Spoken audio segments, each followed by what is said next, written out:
Poxa, André, tu está nesse processo já há bastante tempo e tem alguns planos já em andamento. E, em breve, a igreja já existe, né? A Igreja Batista Atitude em Portugal, de modo virtual. Foi aberta oficialmente ontem. Isso.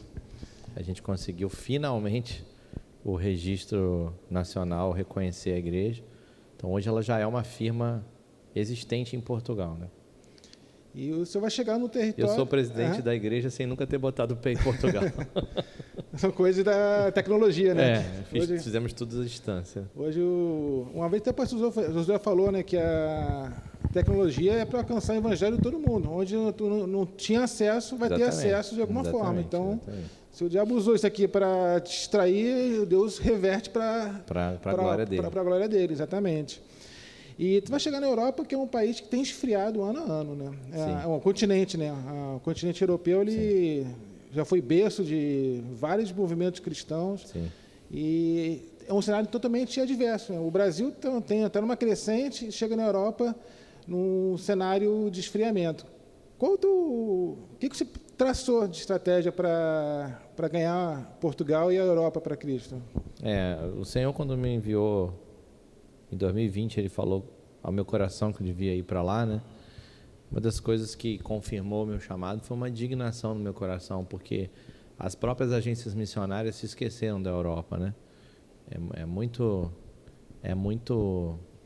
apelativo mandar um missionário para o Senegal, para o Iêmen, para o Iraque, para Bangladesh, e aí mostra aquelas cenas onde está todo mundo com uma escassez tremenda, fome, pobreza, e as pessoas precisam de ajuda de fato. Mas Deus nunca mandou eles se esquecerem da Europa, né? E eu entendo que a Europa, ela não está dessa forma à toa, ela está dessa forma porque a gente parou de pregar lá, né? Não existe lugar difícil, existe evangelista calado. Então, assim, eu te pergunto, Guaratiba é fácil? Não é fácil. A gente sabe que é difícil também, mas aqui tem um evangelista de boca aberta. Por isso que a igreja de Guaratiba vai crescer e vai ser uma das maiores igrejas desse bairro. Amém. Agora, em Portugal, Deus está fazendo um movimento. Muitas pessoas estão indo para lá, brasileiros. Brasileiros sempre foram para Portugal para tentar a vida. Isso não é novidade. Mas pastores ir para lá abrir igreja é novidade. Isso não é assim. Teve um tempo onde tinha a crise dos dentistas. Você lembra disso? Lembro. Né? Os dentistas brasileiros indo para Portugal. Mas você nunca viu a crise dos pastores indo para lá abrir igreja. E agora eu nunca coloquei o pé lá, já tenho 3 amigos lá que abriram igreja lá.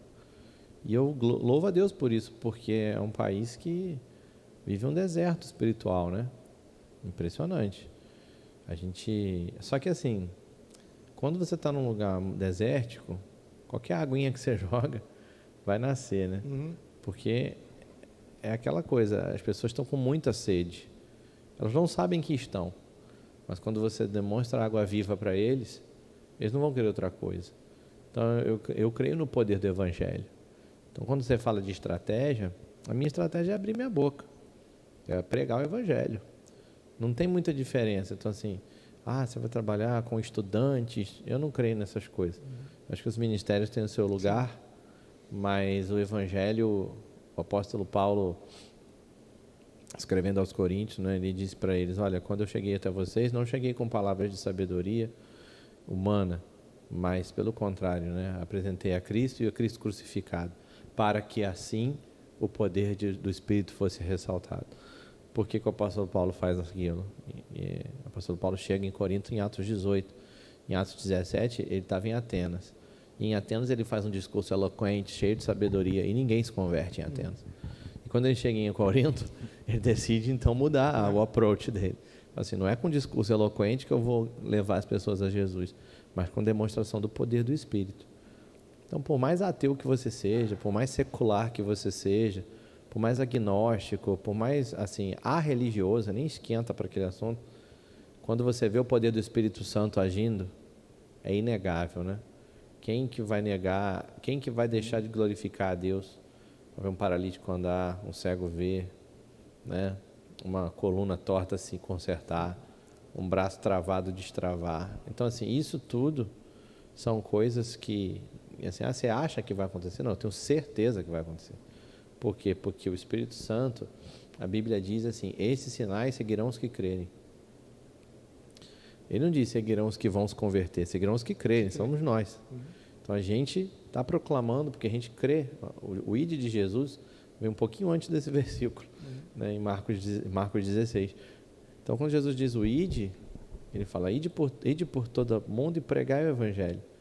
Né? É um ide um pouquinho diferente de Mateus, é um pouquinho mais sucinto, mas depois ele diz, olha, quem crê e for batizado será salvo. E esses sinais seguirão os que creem. Então, todo mundo que crê e vai fazendo discípulos, os sinais vão junto. É a palavra se cumprindo. Né? Então, tudo bem, no Brasil é um país já acostumado, a cultura evangélica já existe aqui. Então, nem sempre é necessário que o poder se manifeste assim, com curas e milagres. Às vezes você vai levar a mensagem do evangelho como uma esperança e a pessoa vai realmente abrir o coração para Jesus. Mas eu creio que nesses lugares, tem países como a Estônia, 18% acreditam em Deus, né? 82% dizem que não há Deus. Chega num lugar desse, só o poder do Espírito Santo. É na total dependência do Espírito. Né? A estratégia é essa, ser dependente do Espírito. É um cenário bem adverso, né, que a gente enfrenta na Europa, né. Eu entendo também que tem a questão dos ciclos, né, que a Europa cresceu, foi esfriando, depois passou para a América do Norte, agora está aqui na América do Sul com o Brasil em ascensão, indo para a África também. Então são cenários que a gente vê que vão meio que vai rodando alguns ciclos, né. E a gente tem que romper esses ciclos, né, de alguma forma para chegar avançar mais com o reino de Deus, né? E pegar um território que está em esfriamento, que já foi tão quente no passado, né? Tu vê a história da Europa é linda, né? Os puritanos, a reforma protestante, então a gente vê como existe uma consciência de que é uma batalha, né? A gente não vai tirar férias em Portugal, é totalmente diferente. Você tirar férias no Rio de Janeiro e você morar no Rio de Janeiro, a cidade mais bonita do mundo. Alguém falou para mim assim, ei, você deu bem, vai morar em Lisboa. Eu digo, olha, eu moro na cidade mais bonita do mundo. Existe cidade mais bonita que o Rio de Janeiro. Quem sobe o Corcovado, quem sobe o Pão de Açúcar, quem sobe a Floresta da Tijuca, quem vai ali para a Prainha, para o Grumari, olha para aquela cena e fala, meu Deus, essa cidade é linda. Então eu não estou indo passar férias em Lisboa. Né? Eu estou indo evangelizar aquele povo. Então uma das coisas que eu tenho falado com a igreja de Portugal é, olha, é uma batalha. Toda vez que você tenta roubar terreno do inimigo, o inimigo tenta te fazer retroceder. Só que maior o que está em nós do que o que está no mundo. É verdade. Assistindo a conferência na sexta-feira, uma coisa que o senhor falou me chamou bem a atenção com o lado familiar, né? Tu falou que teu filho disse para ti, né, que deixa a Europa, Portugal contigo, que a Europa eu assumo, né? Eu achei bem legal assim já os países nórdicos. Esse chamado dele de querer já buscar algo a mais, né? E um trabalho que sabe que não vai ser fácil, né? E já está querendo assumir um compromisso tão pesado, tão jovem, né? Porque é a forma como você transmite isso para os seus filhos, né? Se eu ficar transmitindo para ele como um fardo, reclamando do ministério dentro de casa, mas não. A gente lá em casa aprende a celebrar as vitórias junto com eles. Então, quando a gente diz que vai ter uma conferência, a gente não fala, poxa, criança, desculpa, vai ter uma conferência, essa sexta, esse sábado, papai não vai poder brincar com você. Não, a gente não fala dessa forma. A gente fala, criança, vai ter uma maior conferência que a gente já fez em Portugal e vai ser lindo, vamos lá ver o estúdio, eu levo eles no estúdio, fico brincando de gravar com eles. Então, assim, eu coloco eles dentro do cenário e mostrando como uma coisa positiva. E aí eles vêm com naturalidade, né? Ele, às vezes, vem para mim e me dá sugestões de como... Pai, vamos começar com célula de criança, porque as crianças chamam os adultos. Então, ele mesmo, com 8 anos de idade, né, já tem essa percepção, né? E vai avançar, sem dúvida. Isso tem a ver com como você apresenta o ministério para as crianças, né? E fica leve, assim, tu não encara a vida ministerial como um fardo, como um peso, é uma coisa tão natural. Então, é aquela coisa que tu herdou do teu pai, tu está passando pro teu filho, né? E a tendência é... um legado, deixar esse legado vivo, né? Deixar esse legado vivo. A gente sabe que a grande dificuldade hoje é manter as crianças conectadas com as coisas de Deus, né? A gente tem... Eu acho que o investimento que a gente faz hoje, aqui na Atitude especialmente, com kids, é uma coisa extraordinária, Sim. porque é uma semente que é plantada ali que vai ter muitos frutos que vão sendo colhidos, né? Sim. Aqui a base, sendo as crianças, a gente consegue avançar, porque eu acredito que, de repente, um dos fatores também da Europa é esse, que a Europa não pensa muito nessa questão de filhos, um filho quando tem, as famílias vão envelhecendo, vão se acabando, né? E não vai essa renovação. Portugal já está diminuindo a população há uns 5 anos já. Isso é horrível, isso. E tem uma questão de quebra de gerações também, né?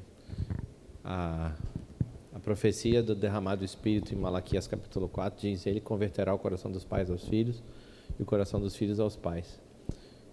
O próprio apóstolo Paulo, quando inicia o capítulo da armadura de Deus, em Efésios 6, ele não inicia falando da armadura de Deus, ele fala: filhos, obedecei vossos pais, pais, obedecei vossos filhos.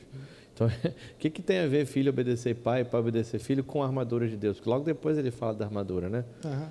Tem tudo a ver, porque batalha espiritual é uma batalha familiar. Então,